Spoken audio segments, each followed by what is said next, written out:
Assalamualaikum warahmatullahi wabarakatuh. Halo teman-teman, kali ini kita akan membahas tentang Al-Qawaidul Khamsah. Apa sih Al-Qawaidul Khamsah itu? Yuk mari kita bahas. Al-Qawaidul Khamsah yaitu kaidah-kaidah yang 5. Yang pertama, Al-umuru bimaqasidiha, yang artinya segala sesuatu tergantung tujuannya. Yang kedua, al-yakinu la yuzalu bisyak, yang artinya keyakinan tidak bisa dihilangkan dengan sebab keraguan. Yang ketiga, al-masyaqqatu tajlibut taisir, yang artinya kesulitan menuntut kemudahan. Yang keempat, ad-dararu yuzalu, artinya bahaya harus dicegah. Dan yang kelima, al-adatu muhakkamah, yang artinya kebiasaan bisa dijadikan sebagai hukum.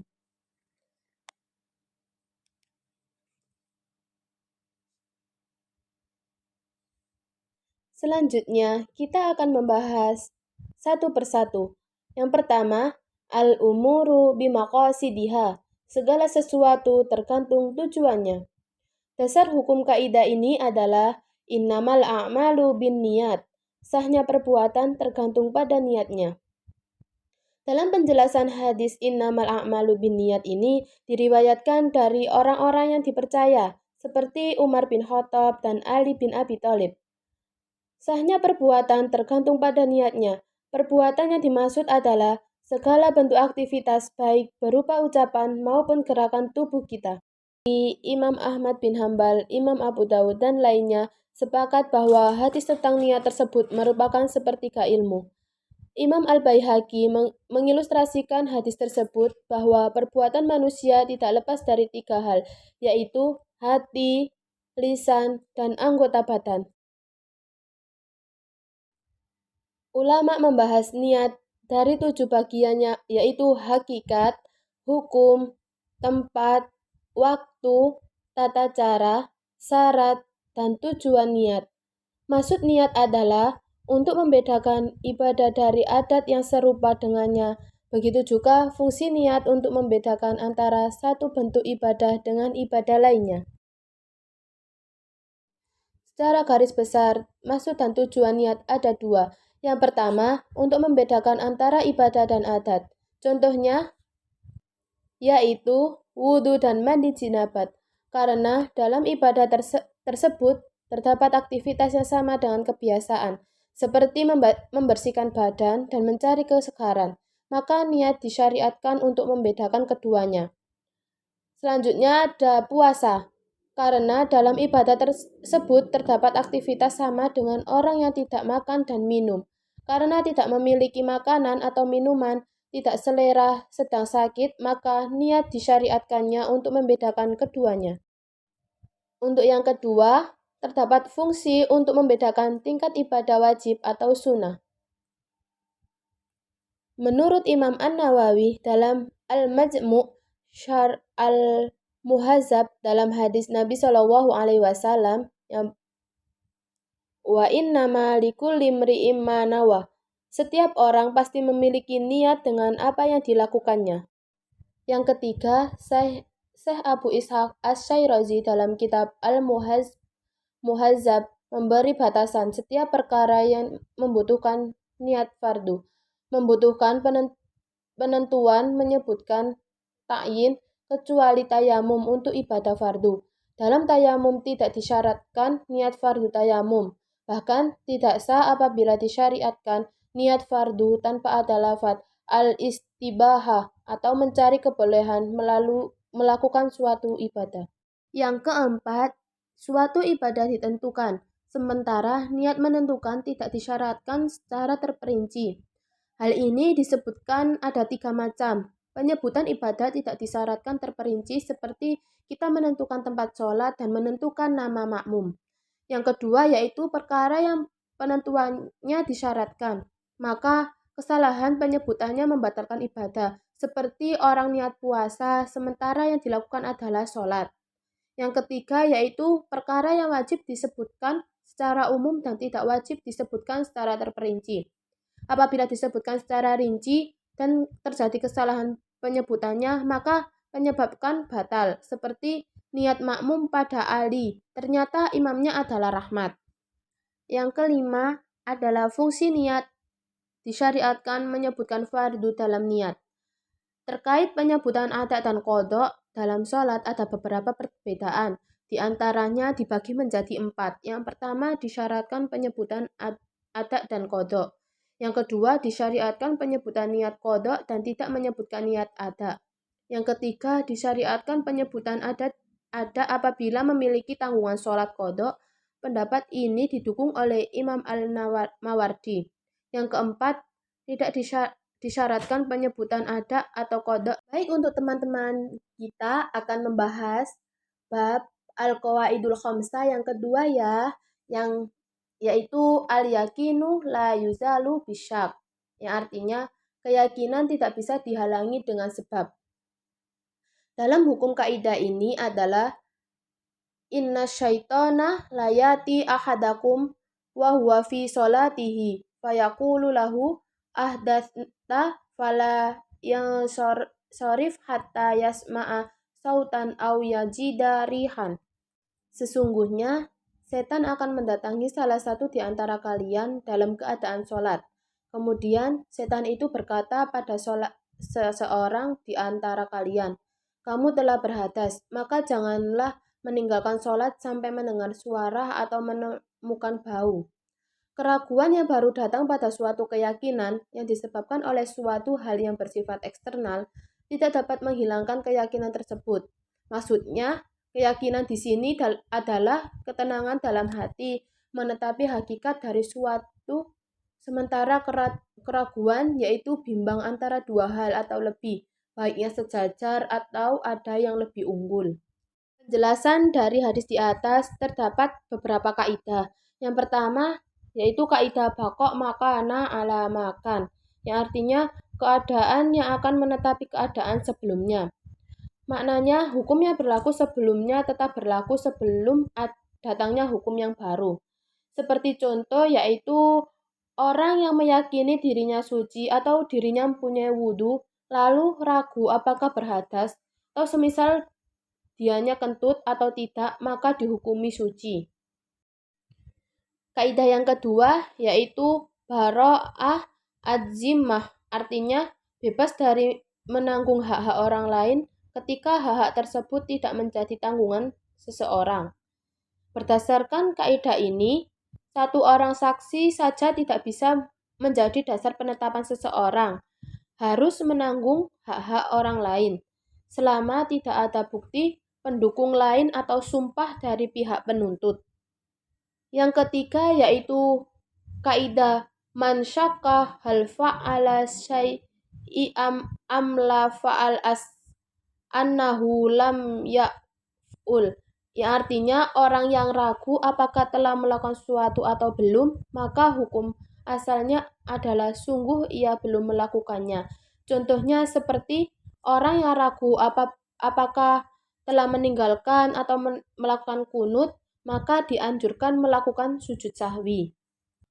Kaidah yang selanjutnya yaitu kaidah man tayaqqana al-fi'la wa syakfi al-qalil au al-kathir humail ala al-qalil, yang artinya orang yang yakin telah melakukan suatu perbuatan dan ragu tentang sedikit banyaknya, maka dihukumi baru melakukannya sedikit. Contohnya, orang sholat dan ragu apakah telah mengerjakan 3 atau 4 rakaat, maka yang dihukumi baru melakukan 3 rakaat, sebab 3 rakaat adalah jumlah pekerjaan yang kecil. Kaidah selanjutnya yaitu kaidah al-aslu al-adam, yang artinya hukum asal pada hak adami adalah tidak ada ketetapan atau tanggungan kepada orang lain. Contohnya, di sini kita mencontohkan seseorang yang namanya Rusdi yang telah ditetapkan mempunyai hutang kepada Ahmad. Kemudian Rusdi menyatakan telah melunasi atau lebih dibebaskan hutang oleh Ahmad. Menurut hukum dalam kasus ini, yang dibenarkan adalah ucapan Ahmad. sebab hukum asalnya tidak ada pelunasan dan pembebasan. Kaidah yang selanjutnya yaitu al-asl fi kulli hadis takdiruh bi aqrab zaman, yang artinya hukum asal setiap perkara yang baru datang adalah mengira-ngiranya terjadi pada waktu yang paling dekat. Contohnya seperti seseorang melihat sperma di pakaiannya, namun dia tidak ingat bahwa telah mimpi bersetubuh, maka ia wajib mandi besar menurut pendapat yang sahih. Kaidah yang selanjutnya yaitu kaidah al-asl fi al-abda at-tahrim. Jika haram dan halal untuk dinikahi dihadapkan kepada seorang wanita, maka yang dimenangkan adalah sisi haramnya, sehingga tidak boleh ijtihad untuk menikahi perempuan suatu desa yang jumlahnya terbatas, sementara di sana ada perempuan mahram. Yang terakhir yaitu kaidah al-asl fi al-kalam al-haqiqah, yang artinya hukum asal suatu ucapan adalah hakikat. Suatu ucapan adalah hakikat, tidak boleh dialihkan ke makna majaznya, kecuali terdapat faktor yang menetapkan ucapan itu harus diarahkan pada majaz dan tidak mungkin diarahkan pada makna hakikatnya. Makna hakikat di sini adalah lafadz atau kata yang digunakan sesuai dengan maksud lafadz tersebut dimunculkan pertama kali, sedangkan makna majaz sendiri adalah penggunaan makna kedua dari asal lafadz tersebut. Contohnya yaitu seseorang bersumpah tidak akan membeli suatu barang, kemudian ia mewakilkan kepada orang lain untuk membeli barang tersebut, maka ia dihukumi tidak melanggar sumpah, sebab hakikatnya ia tidak melakukan membeli barang. Selanjutnya, dalam Al-Qawaidul Khamsah ini, kita akan membahas tentang al-masyaqqatu tajlibut taisir, yang artinya kesulitan menuntut kemudahan. Di dalam dasar pengambilan kaidah ini, terdapat 3 firman Allah. Yang pertama, yang berbunyi, Bismillahirrahmanirrahim, wa ma ja'ala 'alaikum fid dini min kharaj, yang artinya dan dia sekali-kali tidak menjadikan umat kamu dalam agama suatu kesempitan. Yang kedua yaitu yuridu wa bikumul yusra wa la yuridu bikumul us. Allah menghendaki kemudahan bagimu dan tidak menghendaki kesukaran bagimu. Yang ketiga yaitu yuridu wa ayyukhaffifa ankum wa khuliqal insanu dha'ifa. Allah hendak memberikan keringanan kepadamu dan manusia dijadikan bersifat lemah. Penjelasan dari firman Allah di atas tersebut terdapat sebab-sebab rukhsah. Yang di sini disebutkan ada 7, yaitu yang pertama safar atau bepergian. Di dalam safar sendiri terdapat 4 cabang rukhsah. Yang pertama yaitu rukhsah yang hanya berlaku pada perjalanan jauh tanpa perbedaan di antara ulama, yaitu seperti kita mengqashar sholat, tidak puasa, dan mengusap muzah lebih dari sehari semalam. Yang kedua yaitu rukhsah yang tidak hanya berlaku pada perjalanan tanpa perbedaan di antara ulama, yaitu meninggalkan sholat Jumat dan memakan bangkai. Yang ketiga yaitu rukhsah yang dihilafkan ulama, yaitu menurut qaul ashah hanya berlaku pada perjalanan jauh untuk menjamak sholat. Yang keempat yaitu rukhsah yang dihilafkan ulama yang menurut pendapat ashah tidak hanya berlaku pada perjalanan jauh, yaitu sholat sunnah di atas kendaraan dan gugurnya sholat fardu dengan toharo tayamum. Selanjutnya yaitu sakit. Rukhsah disebabkan sakit banyak sekali, antara lain yaitu tayamum ketika khawatir apabila menggunakan air akan menambah parah sakitnya. Yang kedua itu duduk atau tidur dalam sholat fardu. Yang ketiga tidak berjamaah dan masih mendapatkan pahala jamaah. Yang keempat tidak puasa pada bulan Ramadan. Yang kelima mengonsumsi barang najis. Selanjutnya yang ketiga terdapat sebab-sebab rukhsah yaitu ihrah atau keterpaksaan. Ikhraj di sini adalah membunuh dengan ancaman atau akan dibunuh dengan suatu yang dapat menyebabkan terbunuh, tidak dapat dianggap terpaksa. Yang keempat yaitu nisyan atau lupa, adalah ketidakmampuan menghadirkan sesuatu dalam hati ketika dibutuhkan. Dengan sebab lupa, dosa bisa dihindarkan. Yang kelima yaitu jahal atau ketidaktahuan.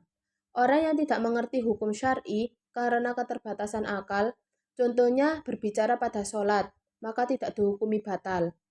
Yang keenam yaitu atau kesulitan. Maksud kesulitan di sini adalah kesulitan terhindar dari hadis. Contohnya kotoran burung di masjid. Begitu pula debu jalanan yang mampu tercampur dengan kotoran hewan. Kedua contoh ini sulit dihindari dan sudah mewabah di masyarakat. Yang ketujuh yaitu naksu atau sifat kurang. Di dalam Masaqatu Tajlibut Taisir juga disebutkan bahwa adanya batasan-batasan masakoh atau kesulitan. Nah, batasan masakoh ini menjadi sesuatu perbedaan yang dihadapi. Yang pertama yaitu masakoh yang secara umum tidak terlepas dari ibadah atau ketaatan. Masakoh yang secara umum ini dibagi menjadi 3 tingkatan. Yang pertama yaitu masakoh yang memberatkan, seperti khawatir atas keselamatan jiwa, anggota tubuh ataupun harta. Yang kedua yaitu masakoh ringan. Masakoh ringan ini seperti sakit kepala dan cuaca yang kurang baik yang akan menyebabkan seseorang akan menjadi sakit. Yang ketiga yaitu masakoh yang berada di tengah-tengah antara masakoh pertama dan masakoh kedua.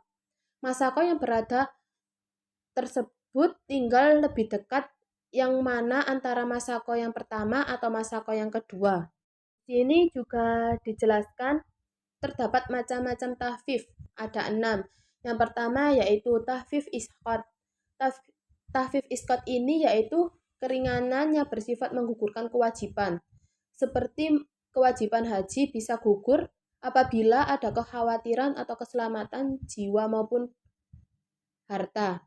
Yang kedua yaitu tahfif tangkis. Tahfif tangkis ini yaitu keringanan yang bersifat mengurangi kewajiban, seperti meringankan bagi seorang musafir yang boleh mengosor sholatnya,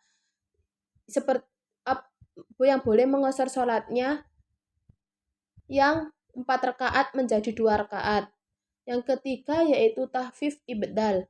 Tahfif ibdal ini bisa meringankan yang bersifat menggantikan kewajiban ibadah. Seperti orang yang mestinya wajib wudhu bila menggunakan air bisa parah atau memperlambat kesembuhan penyakitnya, maka beliau boleh tayamum. Dan juga sholat yang tidak bisa berdiri bisa digantikan dengan cara duduk atau tidur terlentang bagi orang yang benar-benar tidak mampu untuk berdiri. Yang keempat yaitu tahfif takdim. Tahfif takdim ini yaitu keringanan yang bersifat mendahulukan waktu yang sudah ditetapkan. Seperti sholat asar, yang sholat asar tersebut itu mempunyai waktu yang sendiri, tapi bagi seorang musafir boleh dikerjakan di waktu duhur. Yang kelima yaitu tahfif tahir. Tahfif tahir yaitu keringanan yang bersifat mengakhiri dari waktu yang sudah ditetapkan. Seperti sholat duhur yang semestinya dikerjakan pada tepat waktu, tetapi bagi seorang musafir boleh mengerjakan di waktu asar. Yang terakhir yaitu tahfif tarhis, yaitu keringanan yang bersifat memudahkan hukum pada beberapa hal awalnya sulit dilaksanakan.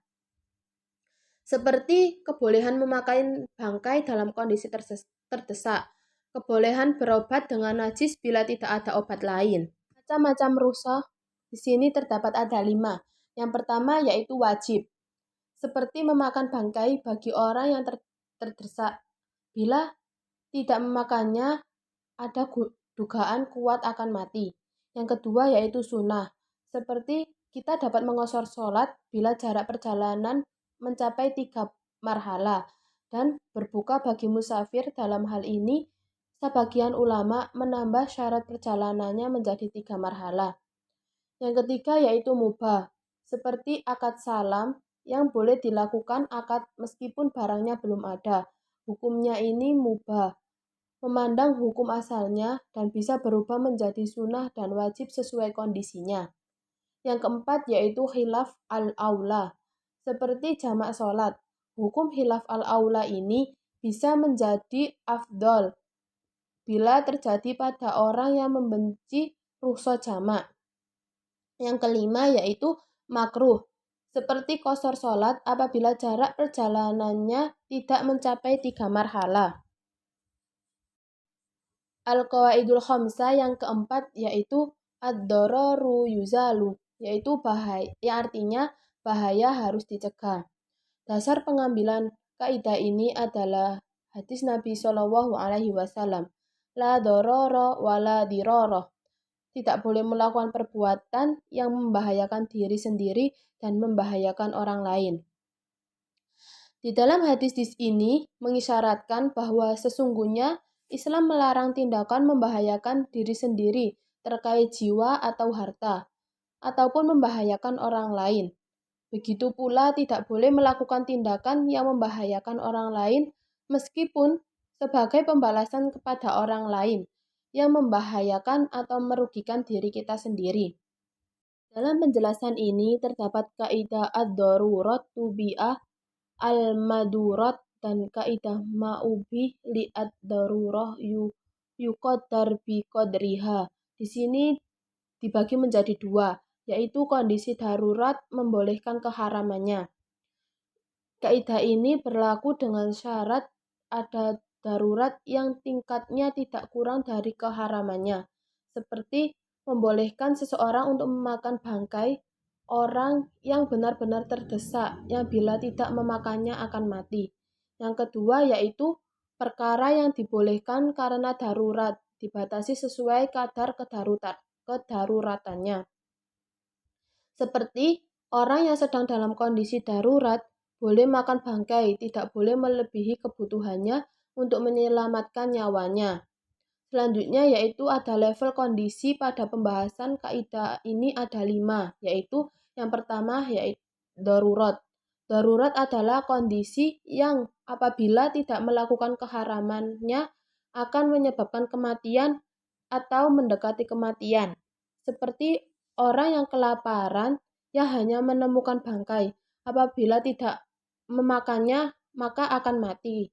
Yang kedua yaitu hajat, yaitu kondisi yang apabila tidak menerjang keharamannya tidak menyebabkan kematian, namun akan kesulitan. Dalam kondisi demikian, orang boleh menerjang keharamannya, namun ia dibolehkan tidak berpuasa pada bulan Ramadan.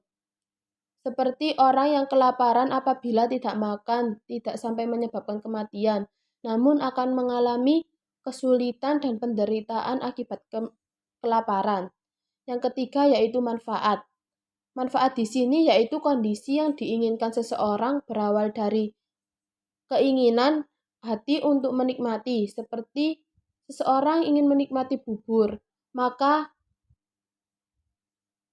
orang itu akan makan bubur. Yang keempat yaitu zinah atau perhiasan, yaitu kondisi yang tujuannya hanya sebatas pelengkap saja, seperti menambah garam pada sayuran, menambah gula pada kue dan semisalnya. Yang kelima yaitu fudul. Fudul di sini adalah kondisi yang bersifat leluasa, seperti orang yang hendak pesta dengan memakan berbagai macam makanan yang haram atau subhat. Yang ketiga yaitu kebolehan karena uzur dan akan hilang ketika uzurnya hilang. Segala sesuatu yang dibolehkan karena uzur atau darurat, maka hukum kebolehannya akan batal sebab uzur atau daruratnya hilang. Sebagaimana di sini terdapat 3 contoh. Yang pertama yaitu orang tayamum karena penyakit, maka tayamum akan batal sebab kesembuhan penyakitnya itu. Yang kedua, orang tayamum karena tidak ada air, maka tayamum akan batal sebab air. Yang ketiga, orang dibolehkan mengqashar salat melakukan perjalanan, maka hukum kebolehan qashar akan habis bila sampai tempat tinggalnya. Yang keempat yaitu tidak boleh menghilangkan bahaya atau kerugian orang dengan tindakan yang berakibat membahayakan atau merugikan orang lain, seperti 1. Bagi orang yang terdesak tidak boleh makan makanan orang lain yang juga terdesak. Yang kedua, orang yang kelaparan dan tidak menemukan makanan apapun, maka tidak diwajibkan memotong bagian tubuhnya untuk dimakan dengan tujuan menyelamatkan nyawa. Yang kelima, ulama menggugurkan penolakan mafsadah pada pengambilan maslahah yang kemudian terkenal dengan kaidah darul mafasid muqaddimu ala jalbi bil masolih, yang artinya penolakan mafsadah lebih diprioritaskan daripada pengambilan maslahat. Yang ketiga yaitu kebolehan karena uzur dan akan hilang ketika uzurnya hilang. Segala sesuatu yang dibolehkan karena uzur atau darurat, maka hukum kebolehannya akan batal sebab uzur atau daruratnya hilang. Sebagaimana di sini terdapat 3 contoh. Yang pertama yaitu orang tayamum karena penyakit, maka tayamum akan batal sebab kesembuhan penyakitnya itu. Yang kedua, orang tayamum karena tidak ada air, maka tayamum akan batal. Baik, yang selanjutnya dalam pembahasan Al-Qawaidul Khamsah di sini terdapat al-adatu muhakkamatun, yang artinya kebiasaan bisa dijadikan sebagai hukum. Dasar pengambilan kaidah ini adalah hadis Nabi SAW yang berbunyi ma ra'ahul muslimuna hasanan fahuwa indallahi hasanun, yang artinya apa yang dilihat atau dianggap baik oleh seorang muslim, maka menurut Allah adalah baik. Dalam penjelasan hadis tersebut terdapat standar legalitas ada 3 macam. Yang pertama yaitu cukup sekali, yang kedua harus berulang-ulang, dan yang ketiga berulang kali sampai muncul dugaan kuat adat tersebut tidak berubah-ubah. Selanjutnya terdapat kaidah adat mu'tabaroh. Adat bisa dijadikan pijakan hukum bila berlaku secara merata di suatu daerah, dengan gambaran adat di suatu daerah berbeda-beda dari satu orang dengan orang lain berbeda-beda. Maka adat seperti ini tidak bisa dijadikan pijakan hukum.